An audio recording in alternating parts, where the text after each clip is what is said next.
Good morning to all. My name is Himanshu Srivastav. Today we'll read Chapter 9 Madam Rides the Bus by Valika Nun. This video includes line wise explanation and summary. The link for the notes of this chapter is in the description box. So, let's start the chapter. The lesson Madam Rides the Bus is about a brave 8 years old girl who had a strong desire and, along with it, the courage to fulfill it. She liked gazing at the hustle and bustle of the street, and her favorite pastime was the sight of a bus arriving and departing. Thus, she developed a deep desire to travel by bus. For that, she needed all sorts of information about the bus journey, collect the bus fare, and then plan it so that she could be back at home before her mother woke up from her afternoon nap. Thus, the story brings us recounts of how innocently but responsibly she fulfilled her deepest desire and her experiences on the bus ride. How an accident makes her realize the reality of death. Now, the line wise explanation. There was a girl named Valliamai who was called Vali for short. She was 8 years old and very curious about things. Her favorite pastime was standing in the front doorway of her house, watching what was happening in the street outside. There were no playmates of her own age on her street, and this was about all she had to do. So, the story is about an 8-year-old girl named Valiamai, or preferably Vali. Just like every child, Vali is eager to know about new and unknown things because of which she can spend all day looking at the hustle and bustle of the street. Moreover, she has no friends to play with. So the only option she has is to look at what is going outside. But for Wali, standing at the front door was every bit as enjoyable as any of the elaborate games other children played. Watching the street gave her many new unusual experiences. The most fascinating thing of all was the bus that traveled between her village and the nearest town. Means even though she could not play with friends, looking at the outside affairs was just an entertaining. She learnt a lot of new things in the process, and the best part was the arrival and departure of the bus that routed from her village to a nearby town. It passed through her street each hour, once going to the town and once coming back. Means the bus crossed the village street at hourly intervals, once while going to the town and the other while coming back. The sight of bus filled each time with a new set of passengers was a source of unending joy for Wali. Means just gazing at the bus filled with a new set of passengers every time it crossed the street, and that gave Wali lasting excitement and joy. Day after day, she watched the bus, and gradually a tiny wish crept into her head and grew there. She wanted to ride on that bus, even if just once. This was this wish became stronger and stronger until it was an overwhelming desire. After continuously watching the bus arrive and depart for a couple of days, even she wished to take a ride on it just once. Soon the wish grew stronger and became a desire, which means that there was now more longing to travel in the bus. Wali would stare wistfully at the people who got on or off the bus when it stopped at the street corner. Their faces would kindle in her longings, dreams, and hopes. If one of her friends happened to ride the bus and tried to describe the sight of the town to her, Wali would be too jealous to listen and would shout in English, "Proud, proud." Means she would be fascinated by looking at people's face who would step out of the bus. Her desire grew to the extent that she would be jealous if any of her friends would be would go to bus and recite their experiences. Neither she nor her friends really understood the meaning of the word, but they used it often as a slang expression of disapproval. Means, upon listening to them, she would exclaim proud and proud. Neither she nor her friends would actually understand the meaning, but they use it in order to express disapproval. Over many days and months, Vali listened carefully to conversations between her neighbors and people who regularly used the bus, and she also asked a few discreet questions here and there. This way, she picked up various small details about the bus journey. Means she was just collecting the details. The town was 6 miles from her village. The fare was 30 paise one way, which is almost nothing at all. She heard one well dressed man say, but for Wali was scarcely saw that much money from one month to the next.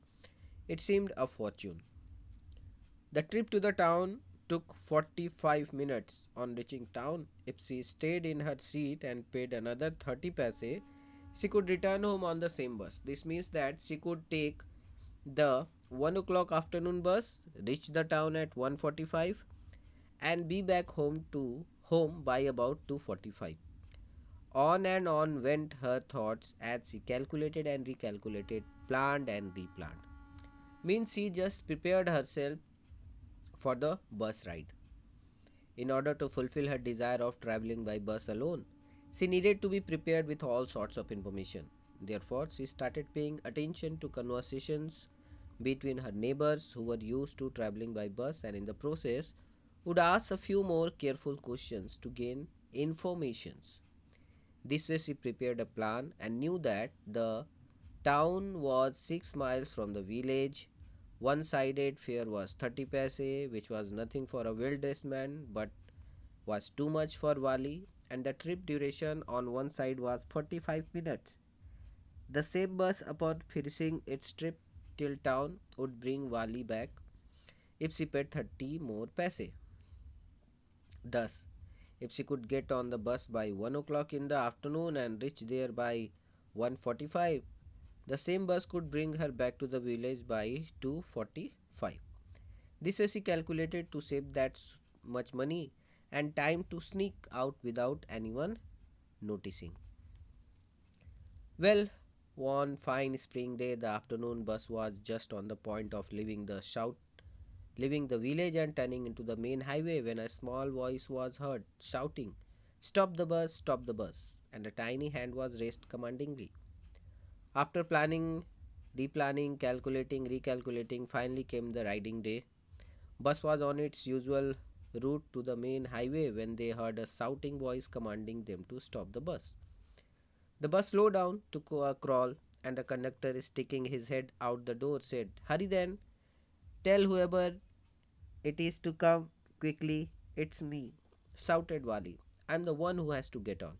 But now the bus had come to a stop, and the conductor said, "Oh, really? You don't say so?" "Yes.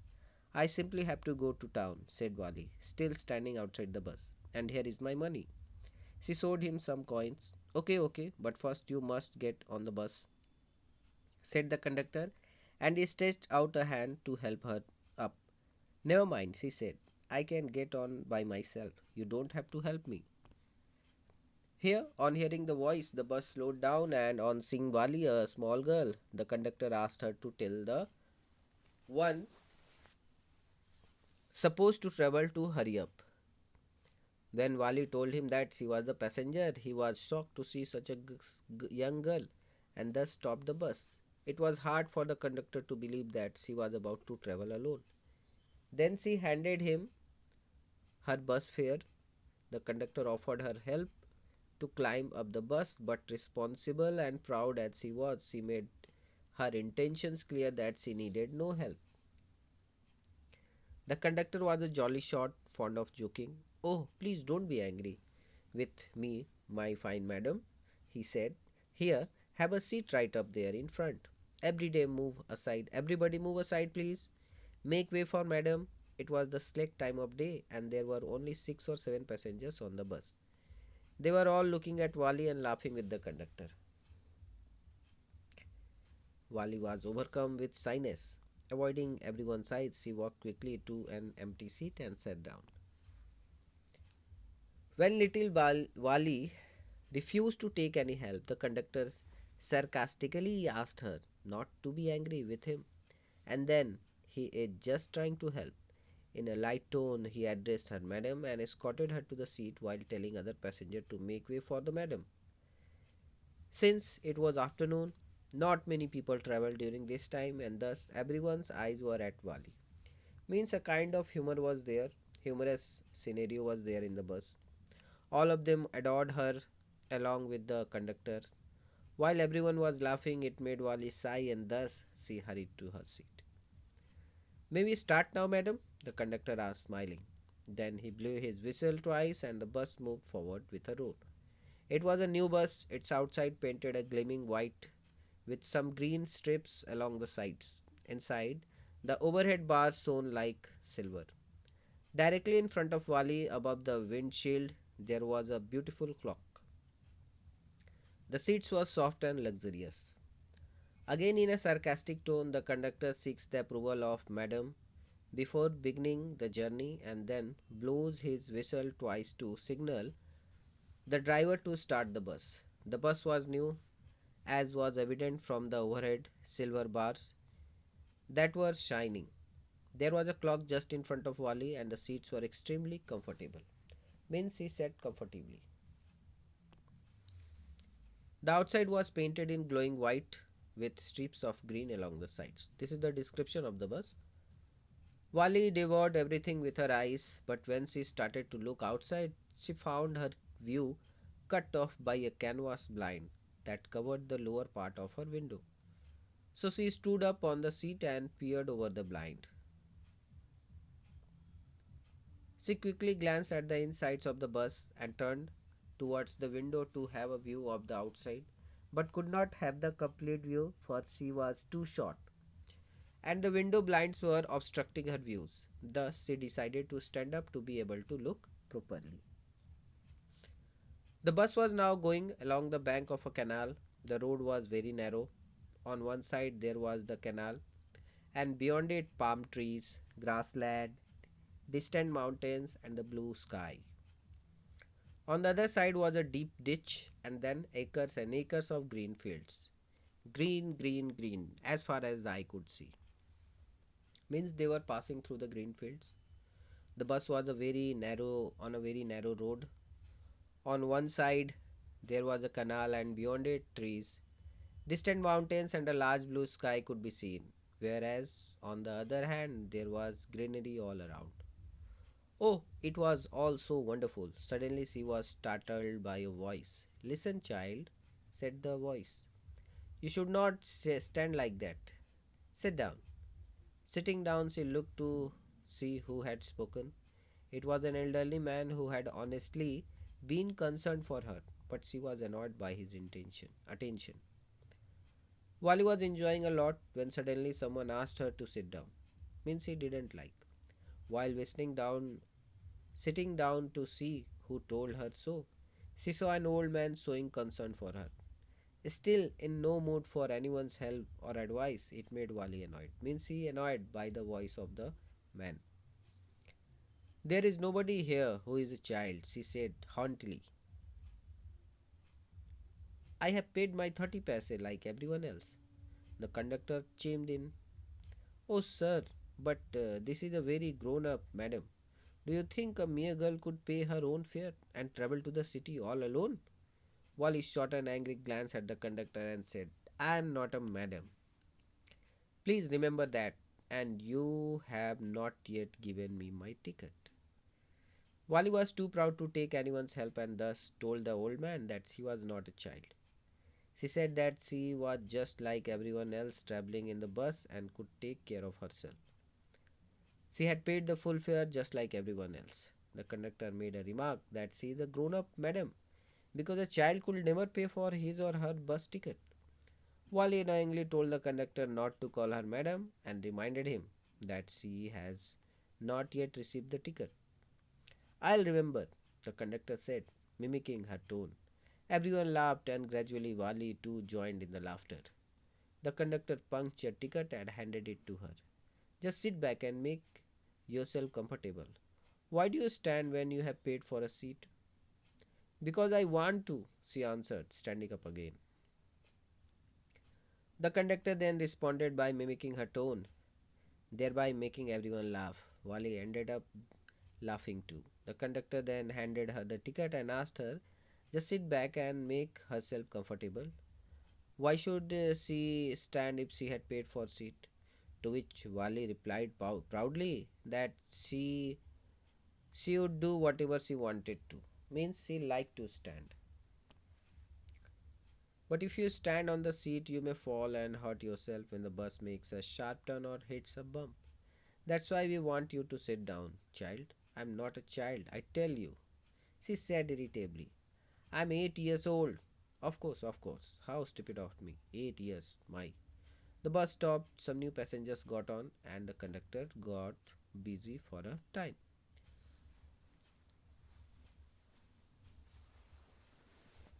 The father tried on explaining her that they were genuinely concerned about her as she may hurt herself if she continued to stand. She again made it clear that she was 8 years old and hence not a child.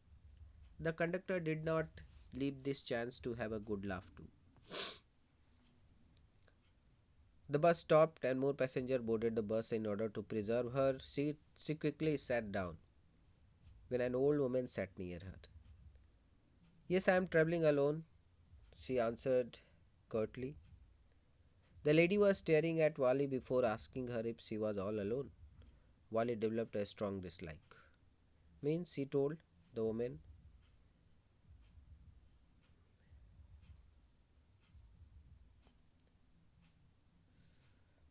with a 30 paise ticket. Oh, why don't you mind your own business, said Wally. But she laughed all the same, and the conductor laughed too. But the old woman went on with her dribble.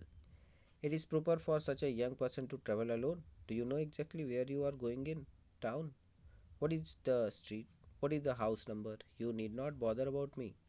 I can take care of myself, Wally said, turning her face towards the window and staring out. Means the lady was staring at Wally before asking her if she was all alone. Wally developed a strong dislike for the lady, whose earlobes had big holes.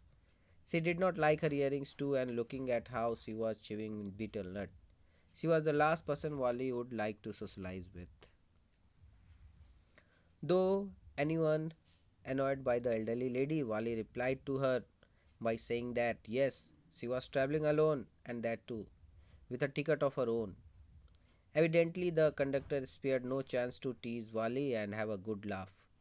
Now, Wally laughed with him too, while the old lady continued to interrupt by asking abrupt questions out of concern. She was bothered about Wally's security and that if she could reach her destination safely all alone. Wally assured her that she can travel alone and started looking outside the window to avoid further conversation. Her first journey, what careful, painstaking, elaborate plans she had to make for it. She had triply saved whatever stray coins came her way, resisting every temptation to buy peppermints, toys, balloons, and the like. And finally, she had saved a total of 60 paise. How difficult it had been, particularly that day at the village fair. But she had resolutely stifled a strong desire to ride the merry-go-round, even though she had the money. Means she had put innumerable amount of effort in planning and saving for her first ever bus journey. It was a dream ride for her. She resisted every temptation ranging from peppermints, toys, balloons to merry-go-round at the village fair. After so many efforts, she finally saved 60 paise. After she had enough money saved, her next problem was how to slip out of house without her mother's knowledge. But she managed this without too much difficulty. Every day after lunch, her mother would nap from about 1 to 4 or so. So Wali always used these hours for her excursion as she stood looking from the doorway of her house or sometimes even ventured out into the village. Today, these same hours could be used for her first excursion outside the village, means she has planned. Now, the bus reached an area which do not have trees. It was barren land with a few Serbs here and there. It crossed a small settlement and a shop by the road. As bus went with high speed, Wali thought that it would swallow the ongoing vehicles and pedestrian, but it passed safely, crossing all hurdles. When the bus was moving, it seemed as if trees were rushing towards the bus and would stop as soon as the bus reached them. As the bus crossed them, it appeared as if trees were running away from the bus. Means he was enjoying. Wali was filled with happiness and joy. Suddenly, a cow came running in the middle of the road right in front of the bus. The bus slowed down to give her way and honked repeatedly. Unfortunately, it became more terrified and ran in front of the bus. As the driver blew more horns, the cow became wild and kept on running faster and faster. So, this incident happened. Wally found the cow incident extremely humorous and laughed to the extent that brought tears to her eyes. Again, the conductor teased her by telling that it was enough for the day and she should have some laughter for the next day. Somehow, the cow went off the road on its own and the bus stopped at a level crossing from where the train was visible as a tiny dot. As the train came nearer, it grew larger. The train passed with a huge roar, thus shaking the entire road, and the bus started moving and reached a narrow street.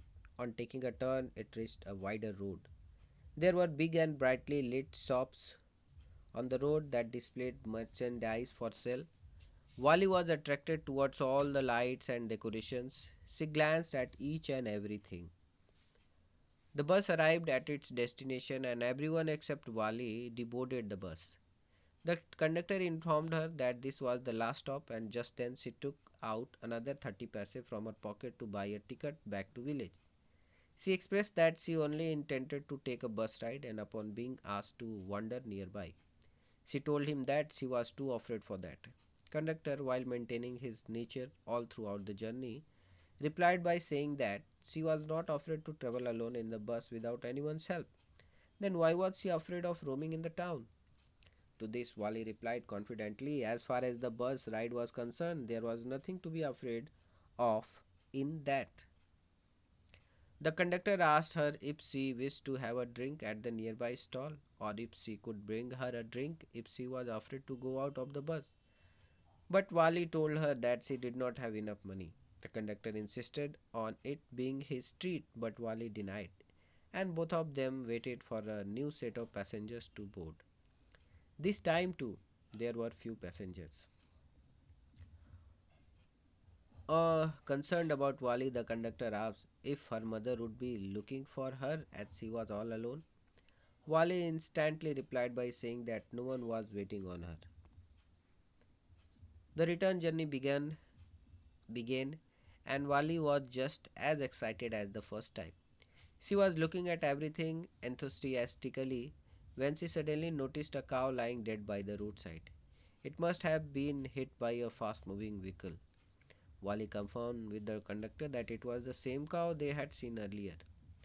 Her mood experienced a shift towards sadness. She wondered how a lovable and playful creature instantly transformed into a horrible and lifeless one. Means she understood the meaning of death. The sight of the dead cow robbed Wali of her enthusiasm and thus she stopped looking out of the window. She sat silently on her seat until she reached home at around 33:40. While deboarding, she conveyed her intention of seeing the conductor again, to which the conductor replied in a sarcastic manner. He told her not to forget her fear the next time she intended to travel. Wally went home. Wally found her mother awake from her afternoon nap when she returned home. Her mother was talking to one of her aunts who lived in the South Street. The aunt spoke so much that Wally called her a real chatterbox. It was difficult to make her stop talking. She even asked Wally a question and, without giving her enough time to reply, resumed talking. Wally also took the benefit of the moment and avoided any conversation regarding where she had been. While her mother and aunt were conversing, her mother was heard talking about the endless possibilities in the world one was unaware about. And even if one knew, it was another thing to understand it. Wally affirmed to what her mother was saying, leaving both of them astonished. astonished. She then justified her reaction by mentioning that she was casually agreeing to what her mother was saying. Her aunt then referred to Wali as a no smoking child who acted like a grown up lady, but only Wali knew what she was referring to because, after all, no one knew about her bus journey. So, this was the story, and this is the summary of the chapter. I hope this will help you out to understand. This is the summarize the story. This is the rest of the part.